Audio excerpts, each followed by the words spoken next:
between an artist and what we in the church world would call a minister. And so I thought it was an excellent question.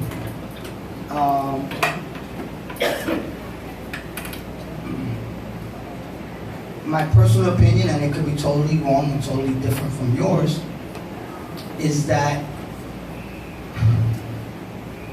my heart is always to serve. That's the word minister. And so my heart is always to serve. But I personally want to try to do it with a spirit of excellence. And so I don't use the word minister or ministry or church to diminish my drive, my personal drive. I believe that there are talented musicians, are just talented in general, and how you choose to use your gift, right? That's a reflection of your relationship with God, with Christ, right? So personally, as a Christian artist, I would not be able to support a group or an artist who is contrary to the beliefs, to what I believe, right? To my conviction, to my faith. I cannot go to a venue that's promoting things that I personally don't promote in my own life. And so I would stay away from those areas. Yet, I do enjoy music, right? All type of music. So, and like I was telling the guys on the table that asked me the question, we gotta guard not only our ears but our eyes too. There's stuff that we don't listen to but we watch on TV that it is shaping or it is conflicting with our values, with our belief system, right? With our worldview. So as ministers, what you are producing is really an accumulation of who you are, what you believe, how your heart is, what your view is of the world. And so that's what you're projecting out there. Some artists, their view of the world is partying and fun and craziness, and that's what they're gonna promote. Right? But we wanna just promote, like for instance, this song we played is not a church song, but as I'm playing it to the glory of God. Right? And so that's my perspective on that. I want to share a story with you. It's because there are some things in here that I think are very important for us that are seeking to do something that is of great worth or great value, to make a mark. Right? And so we see this master carver goes through all this work. You would think that at the point of being a master carver, he would just pick any old tree and just whittle out, axe out a bell stand like nothing, like no thought. He's at this master stage, but we see that this master carver, he still understands that it's not about him, but it's about the work that he's about to embark on. And so in order not to poison the work he is about to do, he needs to make sure that he's doing it for the right reasons. Right? We all are in our journey of life, we're all seeking to do something of significance. Right? But we have to ask ourselves, what is it that is pushing me or pulling me to be great at my instrument? Why is it that I want to be great at playing the bass or playing the drums? Or what am I seeking for? Or what are people feeding me that is causing me to have this view of myself as a master in what I do? And that's where I want us to look, that the people put on this carver, king, this projection of him having some great secret and having some connection with something that made him of a superhuman, that he was the only one that could achieve this level of mastery, this level of craftsmanship. The people were projecting this on him because they were unwilling to do the work themselves. And the first thing that king had to do was to cleanse himself or to separate himself from the projections of people. That's very important for us as musicians, because what's going on here is that the king's outside world is telling him how great and how special and how super talented and how super great he is, and that he has some great secret. And if king is not careful, he'll believe that press. He'll start to think, I'm really special. He'll start to think, I really have some secret. There is really something great about me. And so the first thing king has to do, and the first thing that we should do as workers, is to kind of deflect the projections that are put upon us. And that we see in Jesus. When we see the life of Jesus, Jesus, this master healer, Jesus, this master teacher, Jesus, this master preacher, and they would put him and they would try to elevate him and tell him, Jesus, we want you to be king over us. He would always do kind of what this man king is doing. He would go and separate himself to make sure that he didn't become what the people wanted him to be, but to make sure that he would remain true to what God wanted him to be. And I think that's important for us as musicians, because sometimes the pressures of wanting to play on the worship team, or wanting to play for a band, or wanting to get a gig, or wanting to make money, or wanting to do various, play in a studio, get in a track, be with this artist or that artist, it'll cause us to compromise who we really are if we believe the projections of those that are speaking into our life. So we have to be careful as workmen to understand that our gift is a shiny gift, and it's going to attract people to it. Right? People are going to be attracted to your gift. Some people are going to use you. Some people are going to, use your name, use your gift. They're going to abuse you. You won't get paid. You'll wind up doing things that, because your gift is shiny, but if you don't realize where that comes from, you'll start to believe these projections. So look at what King begins to do. He begins to do a lot of work before the actual work. The work to which he was commissioned was to carve this bell stand. But before he even puts his knife to the wood, he has all this work to do before it. And that's the area where we truly, as musicians, and if I'm speaking to church musicians or Christian musicians, this is the work we have to do before the work. And it's a lot of work. I personally believe that this inner work is harder than the outer work. Right? So this inner work is very important. Watch what he does. He says, I began to think about the work that was commanded, and the first thing I did was I guarded my spirit against trifles or against trivialities that were not to the point. As a musician, right? I'm speaking to musicians, but you can apply this to your life. If you want to make anything of significance, if you are looking to really make an impact in your field or with your craft, with your song, in whatever it is that you're doing, whatever you apply yourself to, the first thing you have to do is remove all distractions. Turn the TV off. Turn the internet off. Right? Get off of Facebook and watching everyone else practice. Practice. Right? I have nothing against seeing other people practicing, but me watching them practice is not helping me. The first thing you need to do on this journey of being a great musician, on this work, remove your life from all the distractions. Right? Find that time where it's just you and your instrument, or you and your voice, or you and your songwriting, or you and your music production, and make that a sacred time. That's your time. So I personally can't practice with the TV on.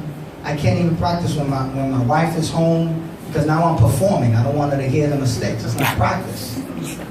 Right? When I practice, I want to make mistakes. I don't want to impress other people that are hearing me, right? when I was in college in the practice rooms, you didn't hear anybody practicing, but you heard everybody playing.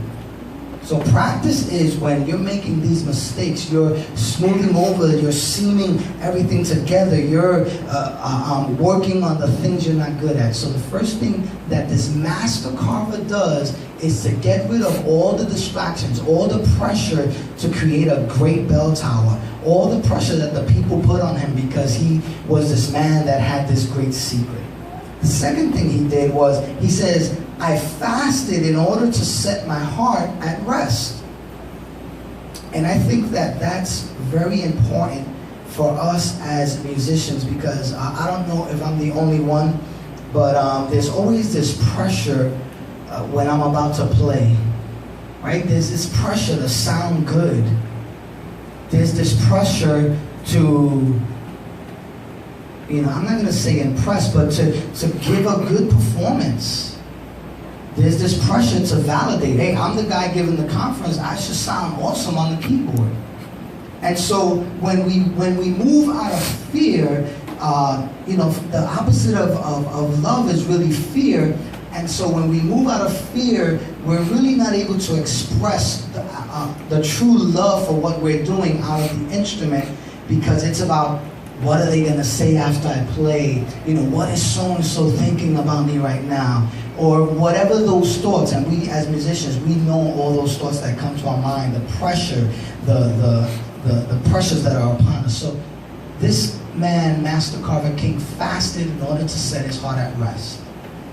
He slowed everything down. The second thing he says is, I had forgotten gain and success. He freed his heart from the need to be praised, from the need to receive praise. And listen, I'm going to be totally transparent. After I preach, play, sing, whatever I do, I'm looking for the people saying, wow, that was great. And I'm avoiding the people saying, it was okay. There's this need in us, which is a positive thing, to receive praise from people. But this Master Carver said, I don't want the people's praise to influence what I'm about to build, what I'm about to create, what's about to flow through my life. I don't want the praises of the people to be what's guiding me in this. I don't want the praises of the people to be the reason why I'm learning this crazy lick or this crazy rhythm or this crazy pattern. I don't want it to be because my reward is the praise of the people. I want it to be pure. I want it to be a part of my expression. So after 3 days, I had forgotten all about gain and all about success. All its limbs. And that to me, when we bring it into our context of the church, he put no confidence in his flesh. And he put no confidence in himself. He didn't have a cockiness about, and when it says limbs, it wasn't that his hands were so gifted and his eyes were so gifted to see and his arms to move the wood. It was not about having confidence in the flesh. So he kind of looks internally to discern why or what is going to motivate me on this journey to building this bell stand. So now he's still working. He says, by this time, all thought of the court had faded away. All the inner work is done. Now he's ready to pursue his art. So I'm going to go to this slide right here. He says, if I had not met, so now he goes to the forest and he finds the tree. He finds a tree that's already a bell stand. He sees in the tree a bell stand, and it speaks to us about enjoying the process or the journey along the way. That king, this master carver, sees a tree, but in the tree he doesn't see all the work and all the sweat and all the toil and all the things he's going to have to do. But already in this tree he sees the bell stand just begging to come to life. And for us musicians, that applies to our practice time, because a lot of times our practice time is not so much about what we're doing at the moment, but about what's going to be the result at the end. And I spoke about this earlier this morning, that when our thought is on how I'm going to sound when I finally play this song, or who I'm going to play this song for when it's finally done, we don't enjoy the journey along the way. And there's a benefit, a joy to learning the first measure, and then learning the second measure, and enjoying the fact that I've learned that, and that I've perfected it, and that I've mastered it without the pressures of, but I still have 70 measures more to go. There's, for us musicians, there is a joy, or there should be a joy in the process, in the journey, so that as you take time to enjoy where you are now, you can work on a better tone, because you're not so much worried about playing 10 notes, you're worried about playing one note, but making that one note everything it's supposed to be. And that is not easy at all. That's the work. That's the work of the musician. I was sharing with some of my brothers that I'm playing a piece, a classical piece from my teacher, and we've been on it for a year, and I thought that we were completed with it, and this week I went in and I told my teacher, all right, so cool, so what are we going to learn next? And she said, play the piece again. And she started to highlight all these other areas in that piece that I had not noticed. And her reasoning was, you got it in your fingers, now let's make it sound like music.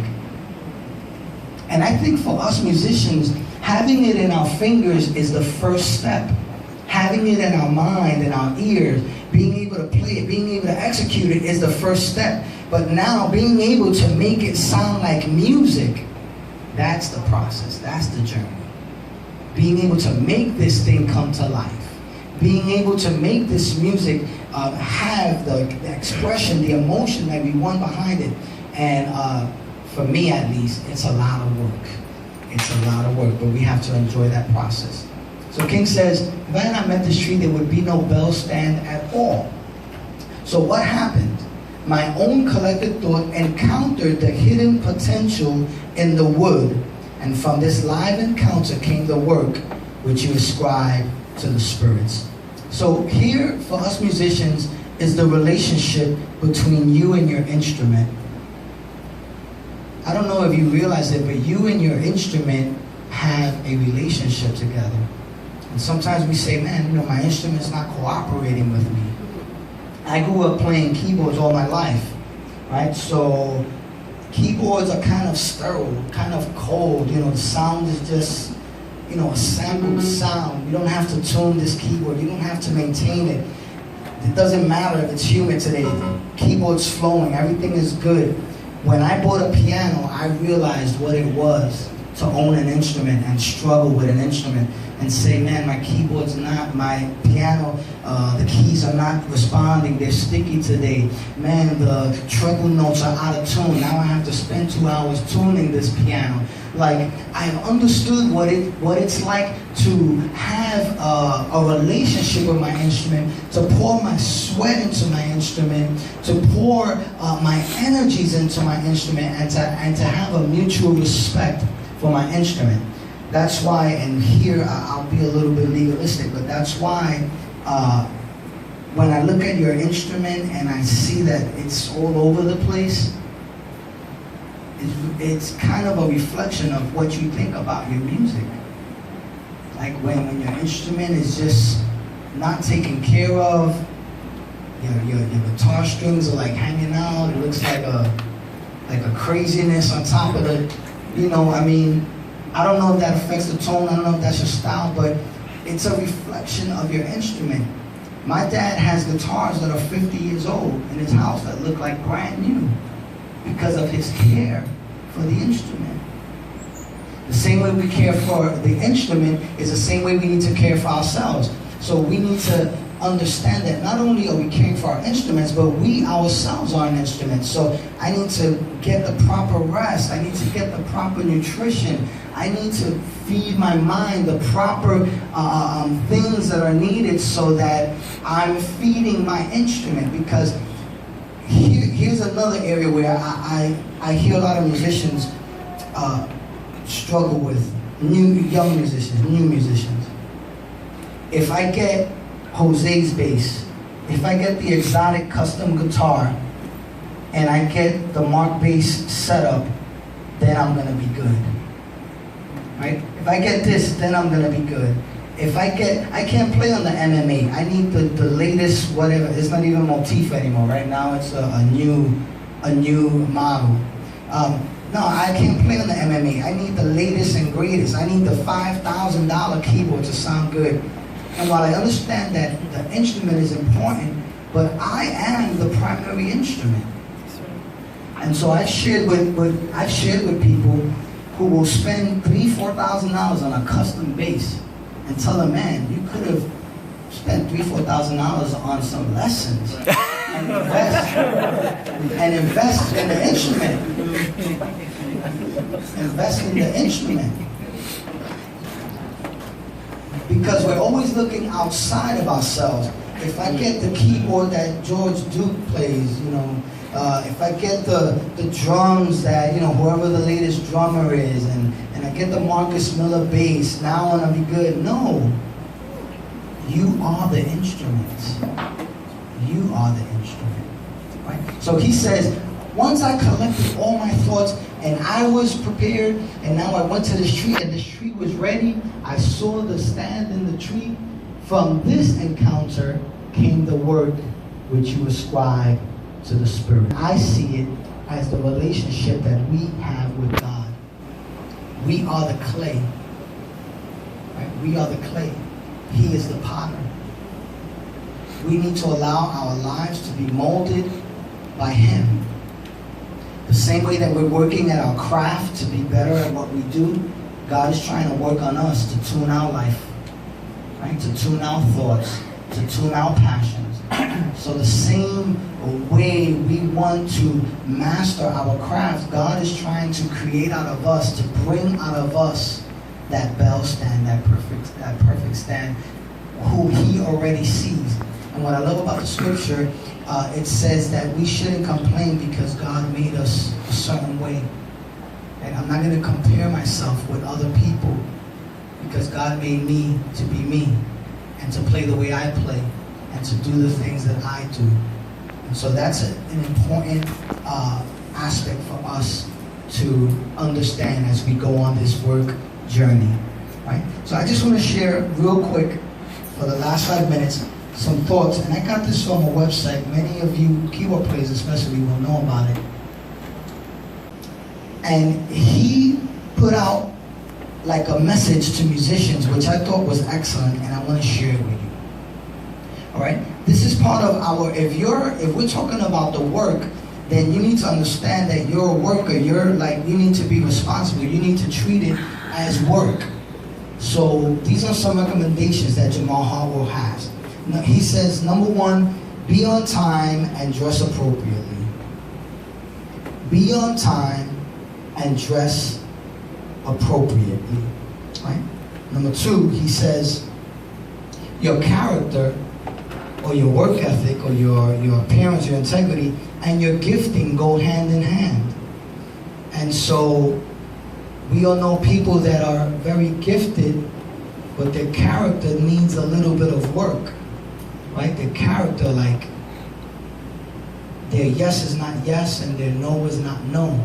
And so they're very gifted, but more than likely we're not going to necessarily seek them out to play with them because they're still working on this character thing. And I can guarantee you that if you work on your character more than your gifting, your character will take you places that your gifting would never take you to.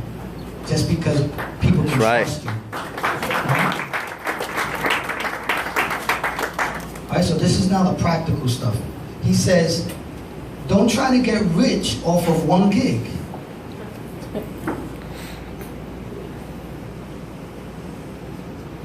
Learn that for musicians, this is for you guys that are starting or that want to go out there playing. Learn that this one gig could lead to no more gigs, or could lead to one more gig, or could lead to 20 more gigs. Right? And so if I try to get rich off of one gig, and what he means by that is like, it's $300 to play for you guys. Right? When they're offering 50. That's the reality, right? So don't try to get rich off of one gig. Try to be a guy that's consistent or a girl that's consistent.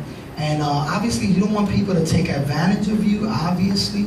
But just know that what you do in one gig, right now a door opened up for me when I needed it the most, off of stuff that I did 10 years ago, or for people that I played with once 10 years ago.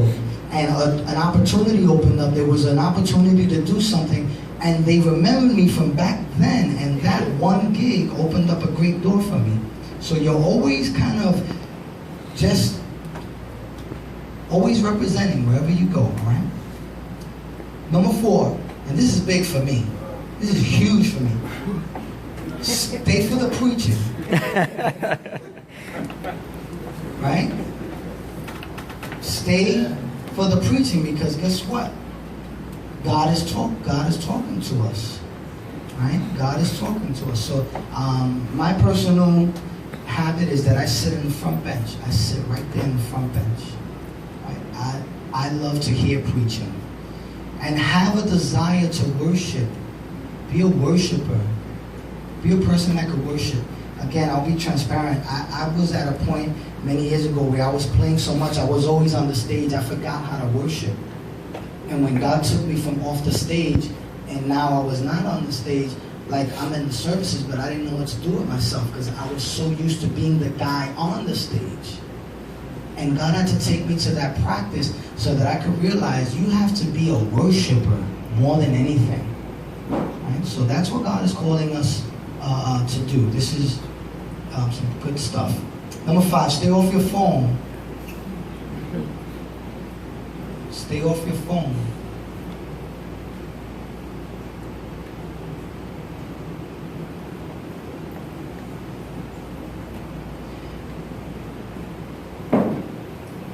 One of the things that society is lacking in is the ability to focus. Right? The ability to, right now, even as I'm speaking, to focus in on what I'm saying is lacking in our society. Because focus is an intentional act. I intentionally decide I'm focusing in. And guess what? Sometimes when I'm focusing in, I'm struggling to stay connected with the person, but I'm focused. I'm not disconnecting. For any musician, if you want to truly have good practice, you need to be able to have the ability to focus. And for me, on the piano, the ability to stay there and ignore, when the phone rings, or resist that urge to check my Facebook, because every time you do that, you're shifting your energies. Your energies are now all distracted all over the place. And what you want to do is just put all your energy into this one task that I'm doing. Because we're a multitasking generation, and I know a lot of people do it and they have their reasons for doing it, but some people are on the internet, they're practicing, the phone, the TV's on the background, and there's all these things that are going on. And my suggestion is, can you turn off everything and focus? And I guarantee you, by experience, I guarantee you that if you spent 5 minutes of intentional focus, you will be wore out at the end of that. That's how hard it is. That's how hard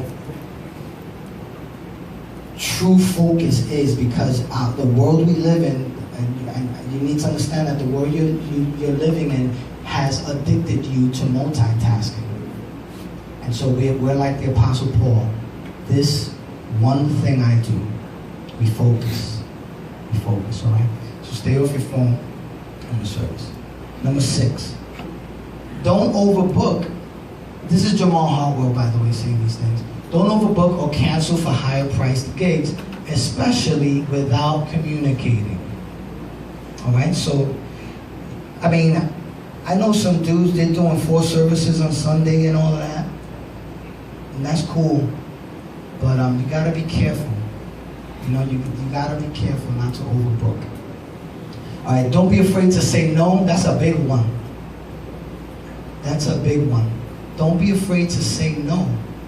Don't feel the pressure to always say yes and then regret it when you're there in the service and you didn't want to be there. All right? So don't be afraid to say no. And don't be afraid to communicate. I had to hand in some work, some music work last week, and I couldn't do it because I was writing papers for school and I was in a conference in Pittsburgh, and I had to call the person and say, listen, I do not have the work ready. You know, I sincerely apologize. I don't have it ready. And, you know, because I communicated, it was good. I didn't like avoid the phone calls or the texts. The guy's asking me, hey Dave, is everything ready? I didn't text him back, oh, well, I'm working on it. No, I called, listen, I don't have it ready. And that, right there, that's money in the pot. That's money in the bank for you when you're honest. Number 8, all you have is your reputation. So what are people saying about you? All right, there is somebody saying something about you, whether it's true or not, whether it's true positive or true negative, or whether it's not true positive or not true negative. Somebody somewhere, if you're in the circles of playing and musicians, is saying something about you. So what is your reputation in those circles? Quit asking what's the budget and learn to give and play for free. Okay, we're starting a church plant with some other pastors. They're the lead pastors, and I needed a drummer, and I explained to him that it was a church plant, and church plant, in case you don't know, equals no money. So I explained the vision, I shared the vision with the brother, and the first thing he said was, what's the budget? All right, so we have to learn to give. I think that the greatest gift you can give is to teach someone else your instrument. That's really the greatest gift. To teach someone else, to give someone else what you've learned and give it to them for free. I'm not saying to teach 20 people for free, but you should find one person that you give to them, because you know what? We've been given freely we should give as well. Amen. And finally, treat every service like it's your best, including rehearsals and midweek services. Me personally, I love midweek services and I love rehearsal. You know why? Because rehearsal, there's no pressure. There's no time. The pastor's not saying, hand me the mic. So we can do whatever we want to do. But midweek services, I love those more than Sunday. You know why I love midweek service? Because the people that came out to midweek service, they came out because they want to come out. They came out because they want to worship. And you know what? On midweek services, I would give my best. My best. All out. And some people would be like, man, but it's only Wednesday. I know. Every service like it's your best. Never put it on and put it off. Right? Never just give half-heartedly. If your heart's not right before service, get your heart right. If you're upset at the pastor, work that out. But every service should be your best. If you're upset at your worship leader or whoever it is, your band director, you gotta work that out, because if you're making the church innocent people pay because of your personal gripe or somebody else, that's not cool. Right? Like, oh, I'm not gonna play. I'm not gonna. That affects the band. Right? One person on this band who doesn't give his best affects the band, and then that affects the service. So treat every service like it's your best. Why is this stuff, why did I bring this? Because this is the work. This is the work. This is what King did before he carved his tree. He took care of himself. He took care of everything that was inside of him, so that when he was ready to do what he was commanded to do, all that stuff was taken care of internally. And he was able to now, in purity of heart, mind, and soul, give himself completely to the task.